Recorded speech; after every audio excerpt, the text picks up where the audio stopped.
ดอกเบี้ยอันนี้เป็นข้อเรียกร้องจากกลุ่ม SME ใช่นะฮะใช่แต่ปรากฏว่าทางฝั่งของแบงค์เขาส่งสัญญาณแล้วนะฮะว่าจะขึ้นคืออย่างนี้อย่างที่น้องไบร์ทบอกเลยก่อนหน้านี้ธนาคารแห่งประเทศไทยโดยคณะกรรมการนโยบายการเงินหรือว่ากนงเนี่ยเขาส่งสัญญาณไงว่าเดี๋ยวธันวาคมเขาประชุมเนี่ยอาจจะขึ้นดอกเบี้ยแต่ทางฝั่งรัฐบาลเนี่ยโดยรัฐมนตรีคลังแย้งนะไม่เห็นด้วยที่จะให้ขึ้นแต่ล่าสุดฮะมุมของธนาคารเจ้าหน้าที่บริหารศูนย์วิเคราะห์เศรษฐกิจธนาคารทหารไทยหรือว่า TMB คุณนฤทธิ์สถาผลเดชาก็บอกอย่างนี้นะฮะ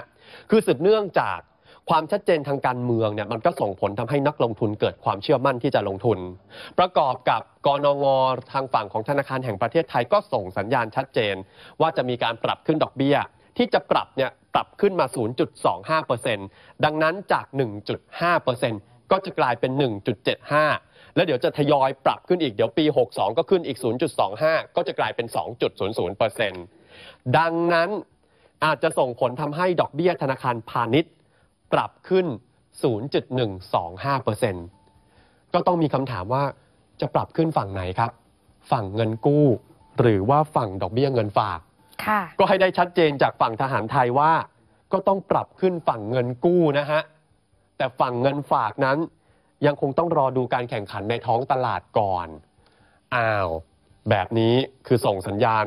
กันแล้วหรือยังหรือเปล่าฮะจะปรับขึ้นฝั่งเงินกู้นะฮะเพราะฉะนั้นใครที่กู้เงินไว้ก็อาจจะต้องเตรียมรับมือแต่ยังไงก็ต้องรอความชัดเจนการประชุมของกนงธนาคารแห่งประเทศไทย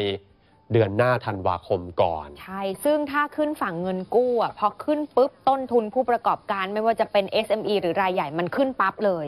ใช่ไหมพี่ไก่เราต้องรอตามกันดู